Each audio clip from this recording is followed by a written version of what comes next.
are able to see my screen, right? Yes, I can see. Okay. It will be the total meeting folder is deleted. Okay. So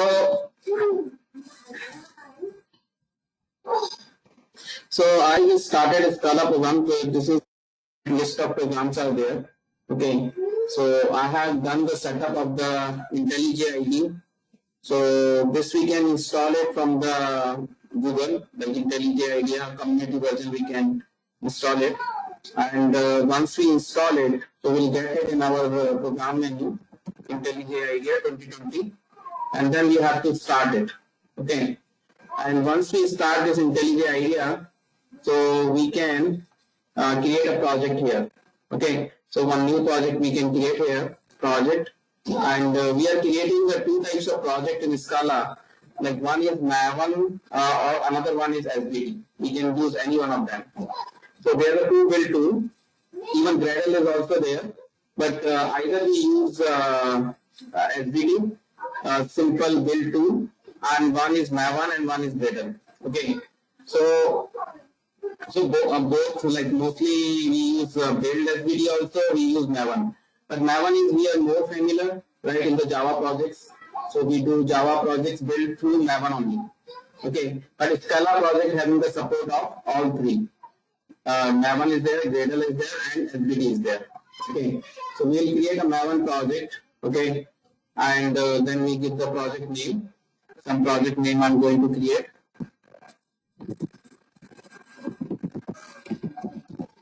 Okay, once I create a Maven project, then I will finish it. So it is asking like whether I want to start in the same window or new window. I just taken a new window, and here my project is coming. Okay, so this project is right now Java is coming. Okay, so one thing I have to do, I have to change the package to Scala. So I have to refactor Scala. Okay, and one more thing I have to do in the IntelliJ, when I download the IntelliJ, so there will be no plugin for Scala. So we have to go settings. Okay, go to settings. If you see in your IntelliJ IDEA, there will be no Scala plugin. So we have to go to plugin, and there we have to install, we have to type it here. In the search, we have to type it Scala. So mine Scala is already installed. That's the reason it is coming checked, right? If you are installing, so you have to install it. It will be here, one button will come, is installed. So when you click on that, it will be installed. Okay. And once it is installed, once the Scala is installed, then we have to right click here, add framework support. And here we need to enable Scala. And here we have to choose the version. Okay. And then we have to press OK. Now it is having the Scala support there. Now I can create any Scala class. Okay, once this library comes, okay, right click, new, Scala class option is coming, right? So Scala class, so there the different options are there. Either I want to create a class, I want to create an object, or I want to create a case class, case object, trace. These are the different types of components are there. So if I want to run a main program, I have to create an object. If I have to write a one class just from the functions, I will write a simple class. Okay, I'm using object, and then I'm just giving a name of object. My object name is test1, and then I'm just, so this is my object. So here I will be writing a main function. So I just type main and control space bar. I will get main function. Main, and then I click on this. When I double click on this, I'll get a main function. So I can simply write println hello. It is similar like in Java we have system.out.println. Here is a println. Okay, and we don't need to use any semicolon. Just simply I run test1. So if I run test1, so I will see hello is the output. Okay, this is a simple way. Just create any project in IntelliJ IDEA, and that project we have to create some Scala class object we can create, and we can run and see output. Okay.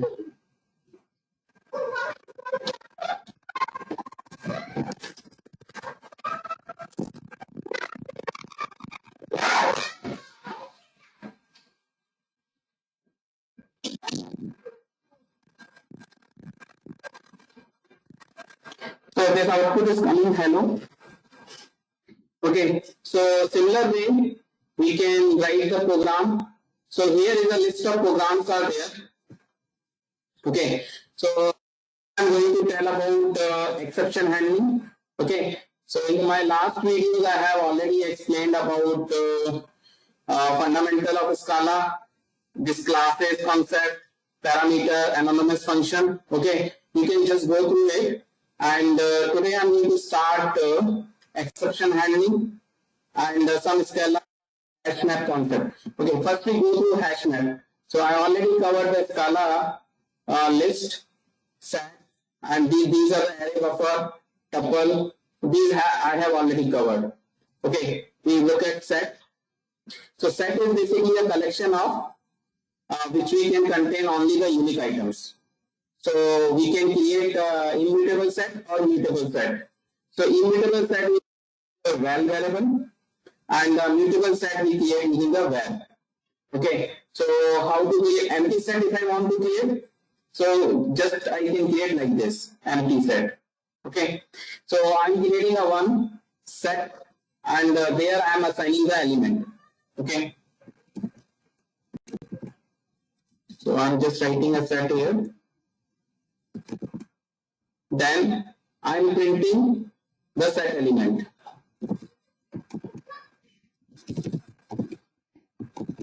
And another way of printing the set element using the, I can iterate using the for loop. So through for loop, whatever my set is there, I can assign to some variable, and that variable I can iterate it and I can print it. Okay, so that way I can print it.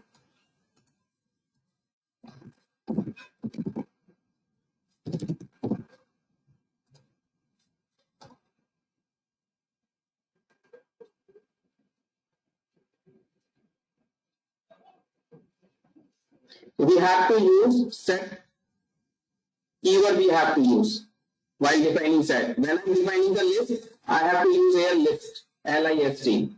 If I want to define array, I have to use array. So whatever type of collection I want to define, I have to use that keyword. Okay. So set one I am defining. So when I'm printing this set, so it is giving me set element like this. But when I want to take individual parameter, individual element of the set, so I have to iterate the set. So this set I have to iterate it, and this set is like an object. This set is an object which is showing all the element of set, like this way. But when I want to show the individual element, then I have to iterate the each element of the set. Okay, same way list also. If I have created a list, so same way I can iterate the list also. Okay, so this is the way. And if I want to iterate the set, okay, if I want to create like the display the value of the set using the for each loop, so I can use this way. Okay, using the for each loop. So I can use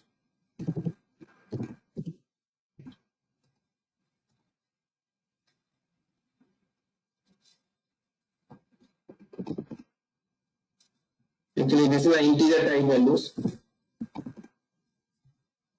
So I have to take this is my set 3, and I have to iterate the 3 because it is an integer type of values. If I have string type values, I have to use here item is string type. Then I can print each item, and this is a lambda operator. Okay, now I run. So I will get the same output. See, I am getting this output. So whatever values are in set, I can iterate it through the for each. Okay. And empty set is there. I can print the empty set by the set name. Okay. Here is a sorted set is there. So set is having a unique element.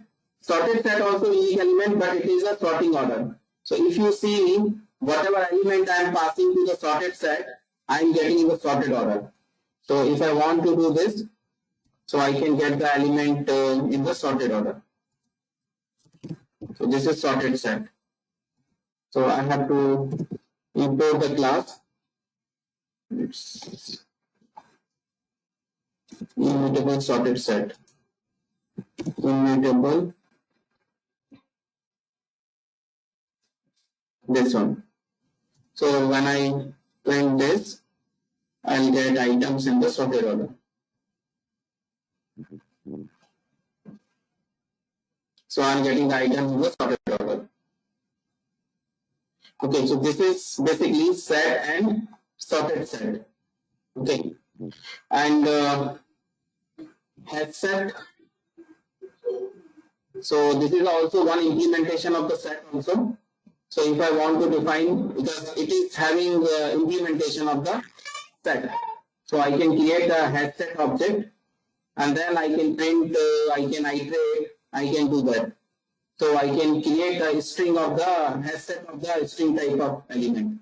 So I can create a has set for a string element. Adding an element in has set, how to add element? So I can use plus sign, I can add the element. Okay, that is immutable. Okay, here I am adding the has set, and then I'm at the end of the I'm adding the element. Okay, and adding more than one element in has set. So there is another has set, we can add one more. So I have created one has set with these values, and another has set I created, and I use plus sign. Okay, so here I am using single element to add in the set, has set, and here I am adding the more than one element using the has set. Okay.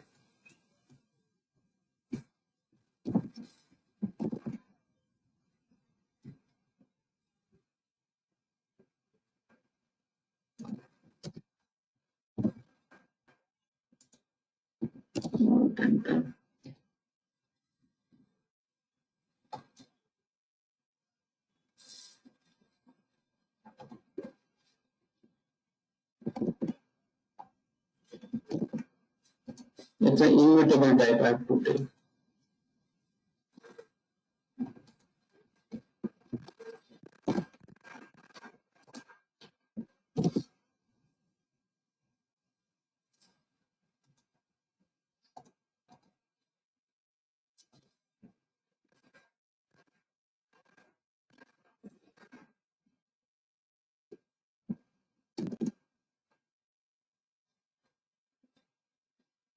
Removing element, we can remove the element also. So particular element we can remove. So it will search that element and it will remove that. Find the intersection between the two has set. So we can get the two has set intersection. So we can do intersection of the two has set. This is has set 1, this is has set 2, and this is the operation we are doing. So once this is a set and this is another one, and what is the intersection of these two? These two parameters.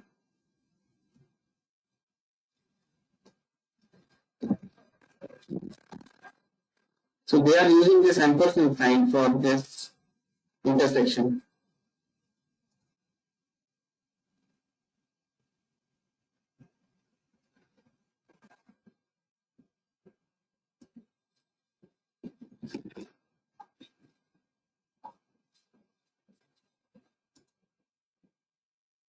Okay, so map is key value pair implementation, where we want to store as a key and value.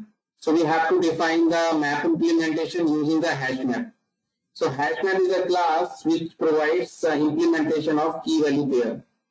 So key is associated with value. So every key is unique and that key is associated with one value. So when I want to retrieve the value, particular value, I have to retrieve it through the key. And another way is I can iterate the hash map and get each and every key and value. But if I want to particular key and value I want, so I should know the key. I will pass the key and I will get the value. Okay, so that way we do. Same in Java. So we are defining the hash map, and hash map we are adding the element by using the arrow operator, and then we can display the key value pair.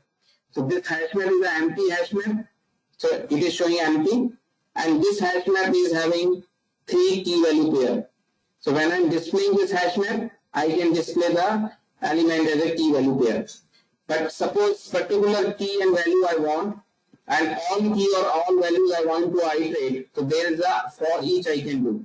So whatever my hash map object, hash map or for each, I have to use case operator.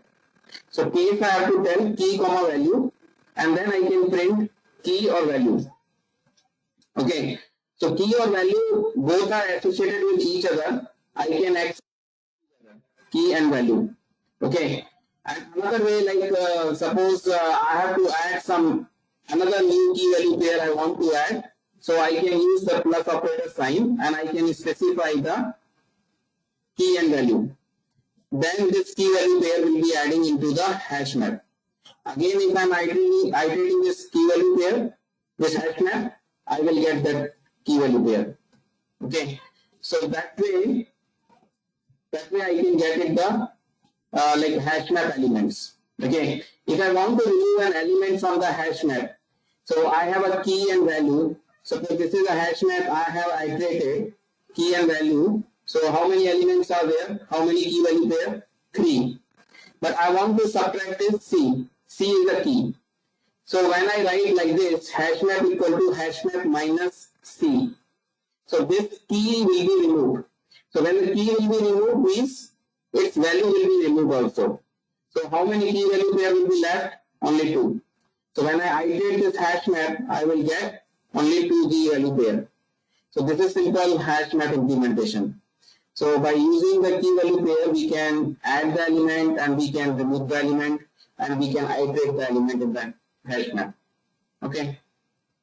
So this practice you can do for the hash map. So hash map is a one implementation. Another one is a tree map.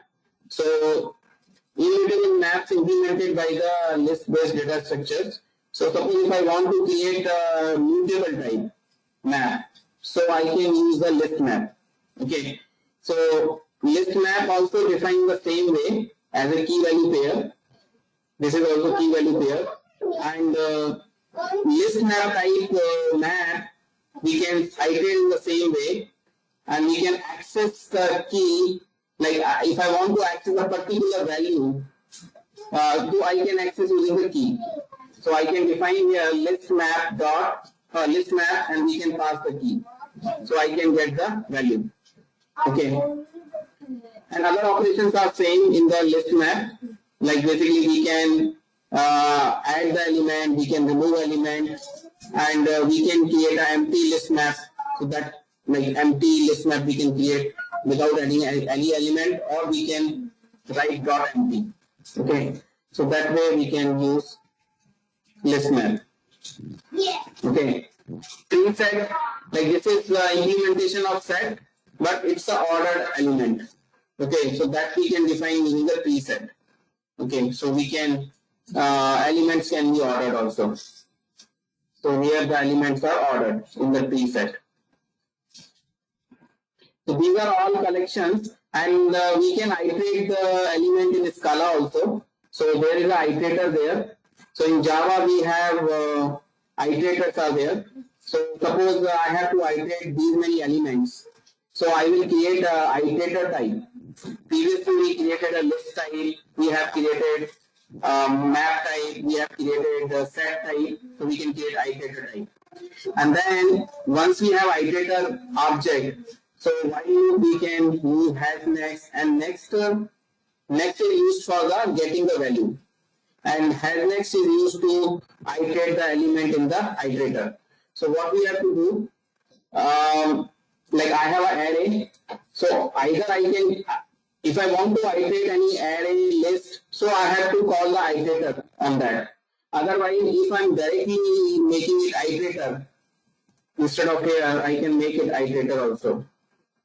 So if any array I have, so I can iterator by using the iterator function. Okay. So like this, we can iterate the element of array. Same way, we can iterate the element of list. But another way is like I want to create a directly iterator object. So I can write here iterator.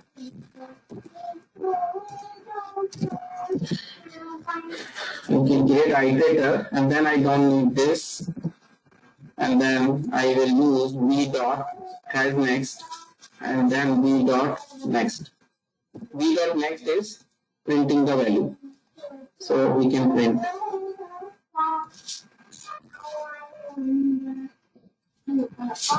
So Java direct iterator is not there. We can't create an iterator object in Java. Java we have to list array, then we can iterate on that. Okay. So that way we can iterate the values in the iterator. So using the loop also, like we can use any list also we can define, we can iterate using the list dot whatever list object dot iterator. Okay, this is the same thing which I told. Okay. And iterator we can for each also we can do. This will also work. If I don't want to write while loop or this one, so directly I can write v dot for each println.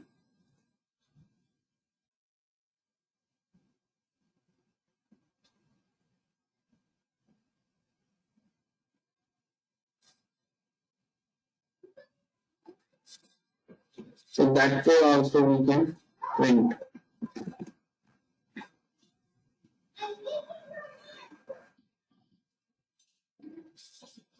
Suppose I have to find the min and max value. So in iterator object we can call max or min. So suppose I have iterator object is there, and I want to find the max value in that iterator. So dot max or dot min we can call.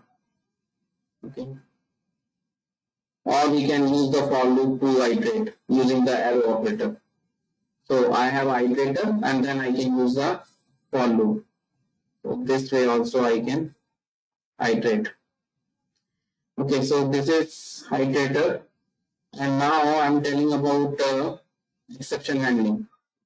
So exception handling basically we use for handle the exception.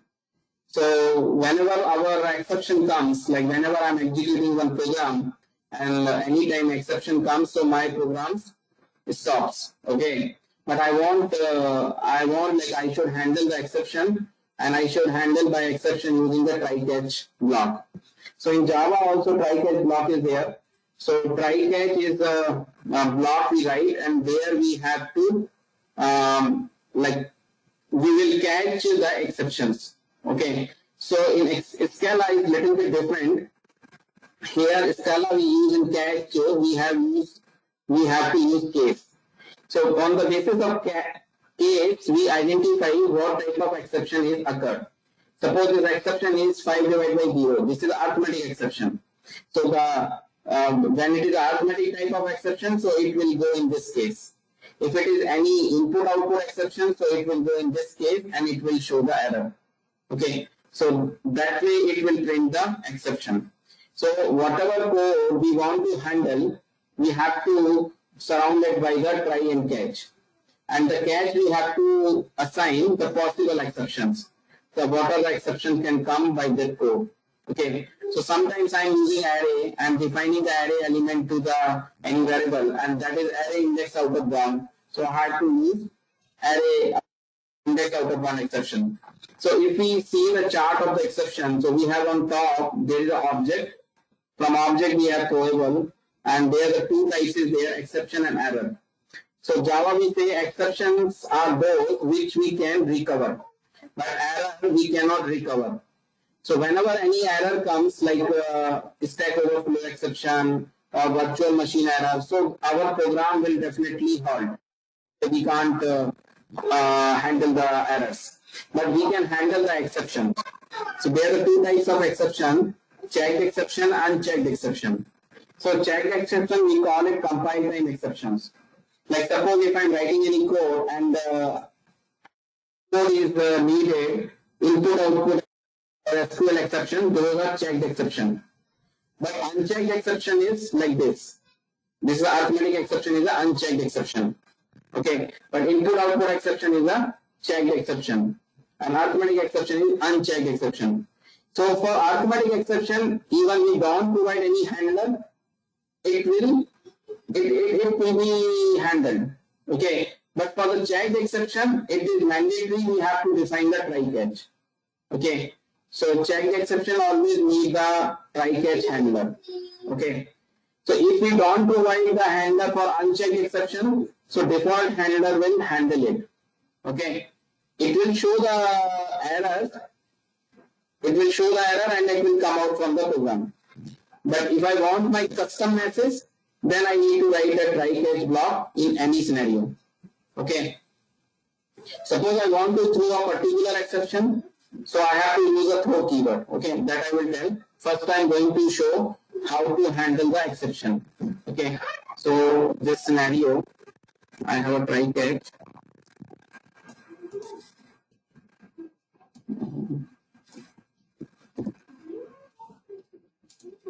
So I have to import it. This is Java IO exception.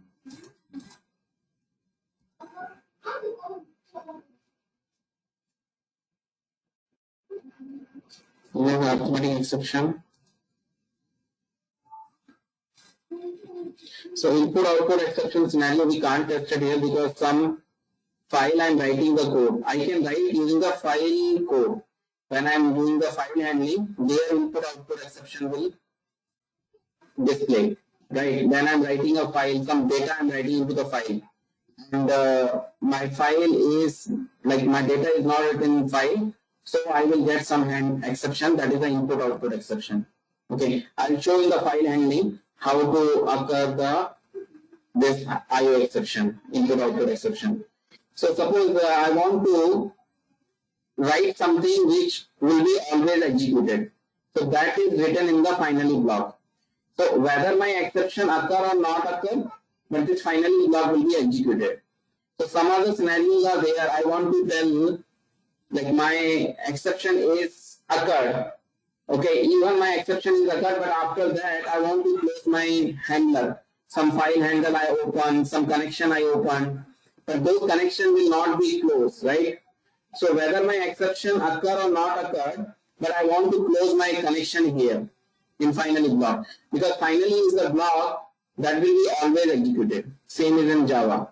Okay. The advantage of using finally block is whether my exception occurred or not occurred, finally block will be always executed and we can clean the resources. We can close the resources. Suppose I have opened here the file handle, or I have opened any connection here, some database connection, JDBC connection.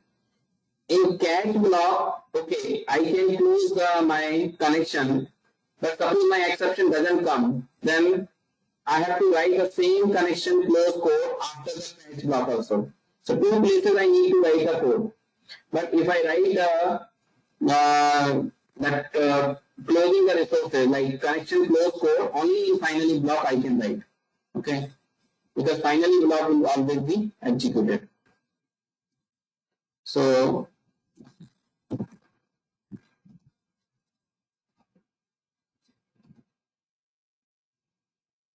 in both the scenarios, we will see.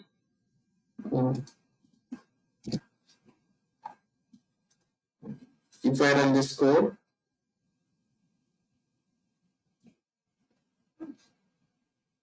so finally block is executed. Suppose exception is not occurred.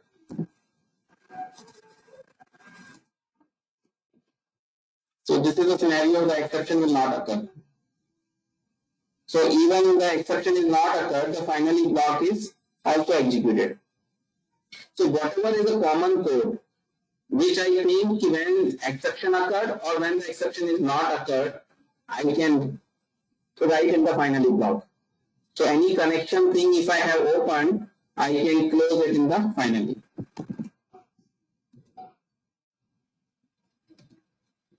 Is it clear, Mike and Abdul? Yes. Yes. Yeah, this is some Java concept only. I'm just showing it in the Scala. Okay, and but this is completely same concept as in Java. Okay, so try catch is there, finally is there, and throw keyword also. Like we can throw explicitly our exception, so we can use a throw new arithmetic exception. Suppose I want to throw, so if I know if this exception is occurred, in that case I can define some runtime exception. Okay, so runtime exception like either mostly we do the unchecked exception. Okay, or some custom exception like some user defined exception we can throw also. Okay, so this is an example. Suppose I'm passing this function some article number. How many articles are there? I know like if the value is less than 20, I can throw some arithmetic exception. Otherwise, I'm printing you are the eligible for the internship. So if my value is a 22, so 22 less than 20, that is false. So it is coming this output. When it is greater than, okay, then it will be, exception will be thrown. Okay.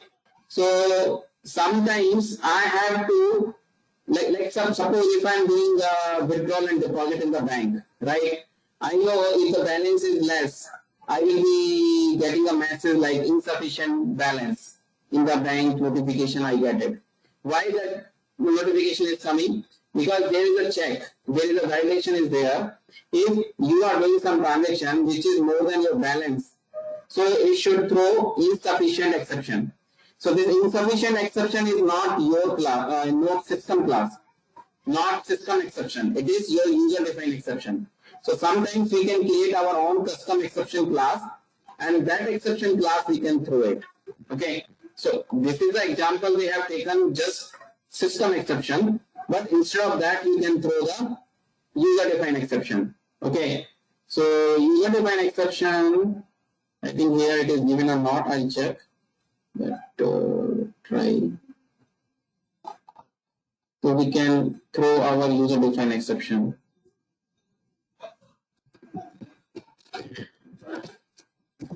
So using the extend keyword, we can create a new user defined exception. So user defined exception in Scala. Custom exception.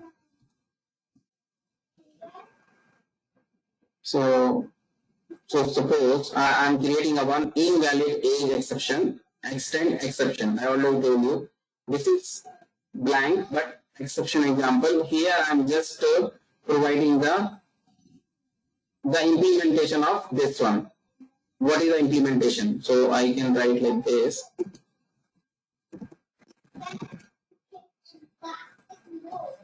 Doing all these. I'm just defining here. Okay. But this is simple class. Even I can write separately this class, but I'm writing it here. But here this object is having the main function. Okay. So this main function I will be writing here. This is the main function. So in this main function, what I'm doing, I'm just creating a object of this exception example class, and here I'm doing the validation using the validate function. So I'm calling the validate function of this class. Exception example is having the class validate function, and top of that I'm putting an error. I'm putting a one throw keyword, and I'm just having a validation check is whatever check it is here, then it will throw that exception. Okay. So when it is throwing this exception, so it will be a type of invalid age exception. So that is basically the definition of the exception here, every user defined exception. So whenever I'm giving this age 5, so I will get that exception because it is less than 18. Okay, if I give here 20, let's see. So 20, this condition will fall, and it is false means it will come in the else part, and I will get the message you are eligible. You are eligible. So this way, so here I am using what? Try catch I am using, and the catch I am telling the case exception. So this is a main exception class, topmost exception class, and so automatically when I am calling this validate function, so it will trigger this validate function, and this validate function, if it is throwing exception of this type, then I will get okay, this message is not printing, but before that, it is showing the error from this here. You are okay. I have to give the 5 when the exception will come.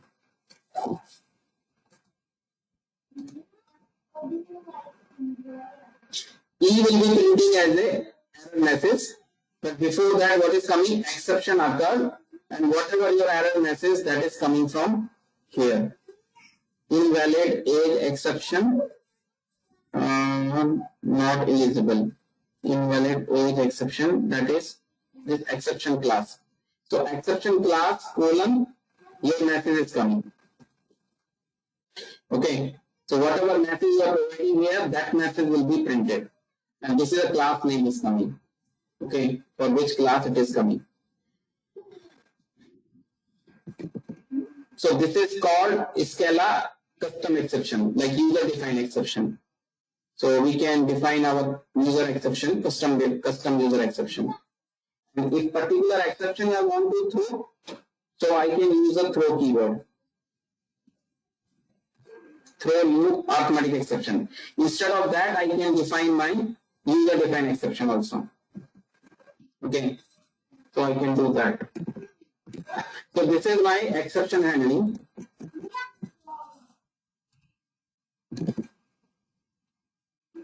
So this is my all exception handling.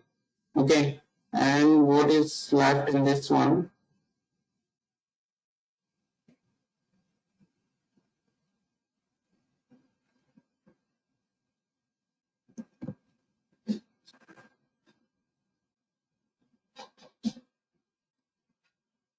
This constructors, modifiers, these all things I do. So, and one is a file handling. Okay, how to write the file handling code. So if I want to write a file handling, so how to write a file handling? File handling in Scala. So file handling means suppose I'm reading and writing. Actually, whatever I'm doing on the console.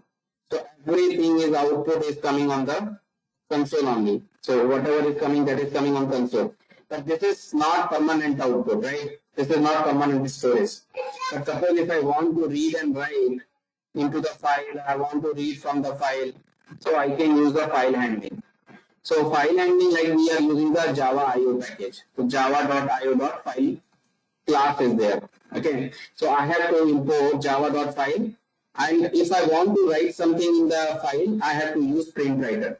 Okay. So first what I need to do, I have to create a one file object, and that file object I have to tell the file name. Okay. So the right side I am creating a file object. So this is a variable of file object, and this is a variable of print writer. So print writer object will be taking my file object. Okay, and then print writer dot write, I can write the content. So when I write this content using the print writer, it will be written into the file, this abc.txt. Okay, so I can write this code.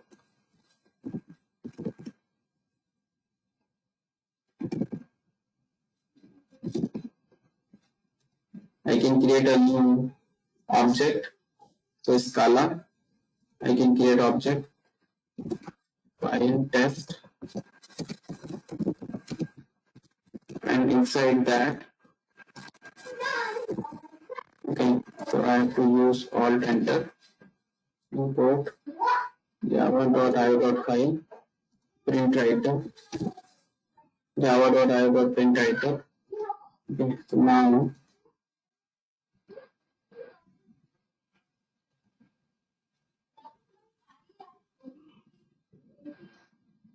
okay, I have to write in the main function. Right, I have not written the main function. Main, and then I will be writing in this content in the main function. Then I'm writing the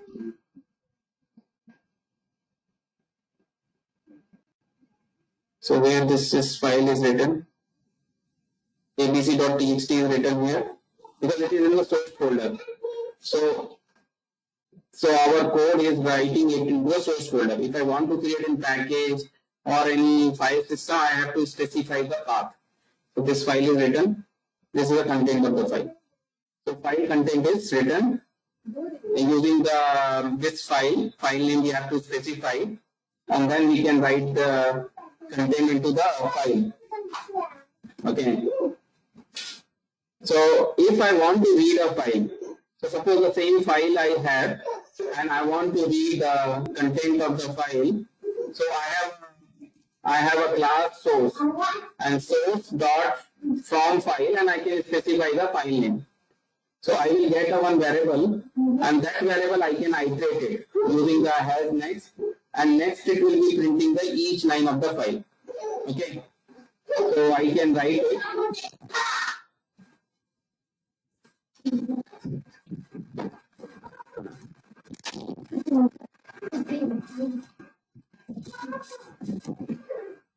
So if I want to read a file, so I can comment this code. I can this source I need to scala.io.source or enter scala.io.source. So I will be just write more content. Let's see.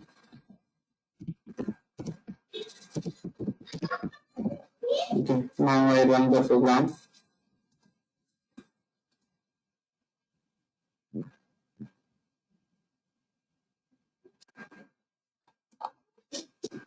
It is writing as a character or character.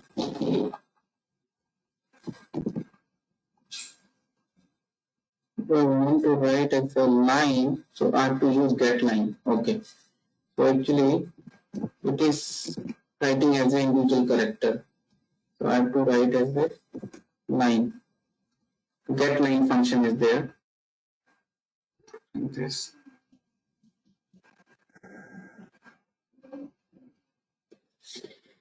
Okay, so it is writing the content of the file.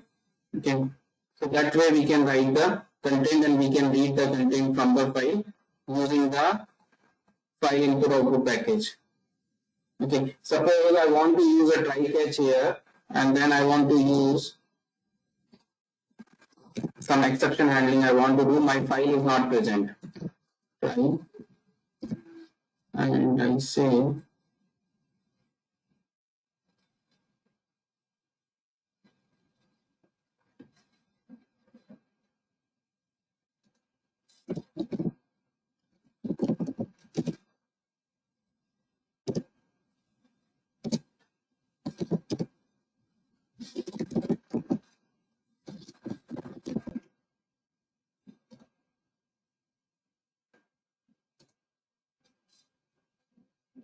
so I will use the same IO exception. So this is case I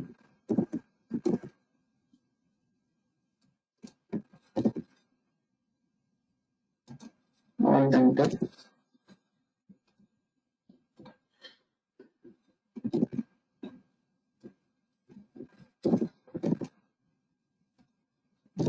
This is second exception.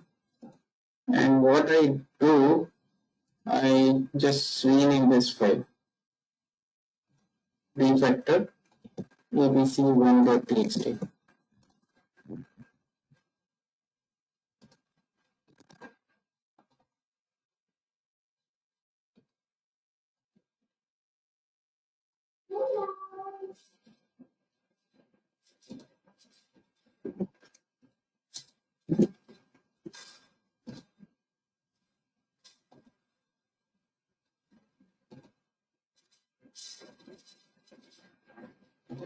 we delete this file.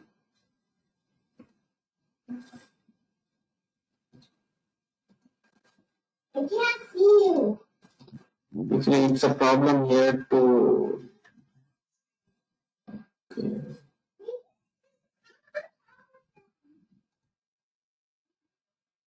Okay, we give the different abc1.txt.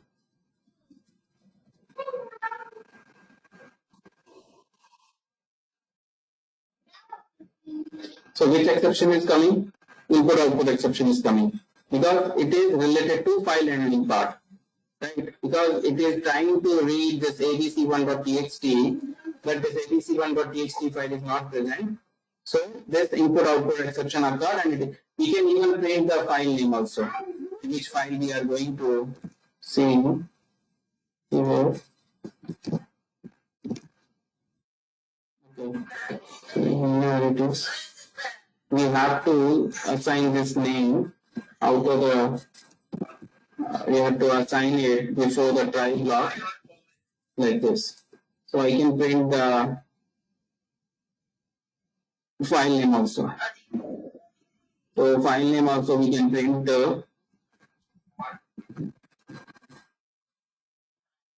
so like this way we can print the file name also. Here.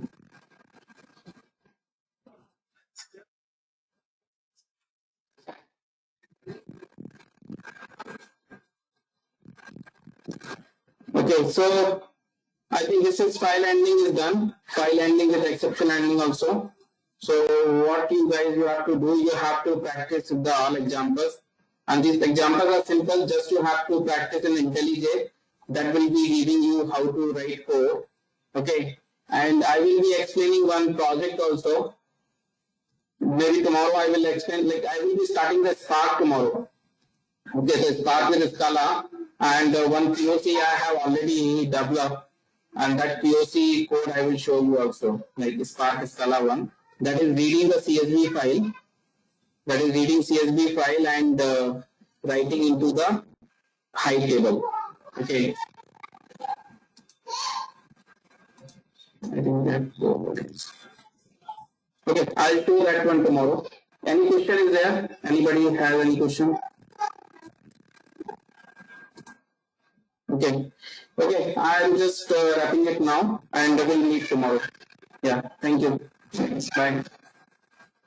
Thank you. Bye.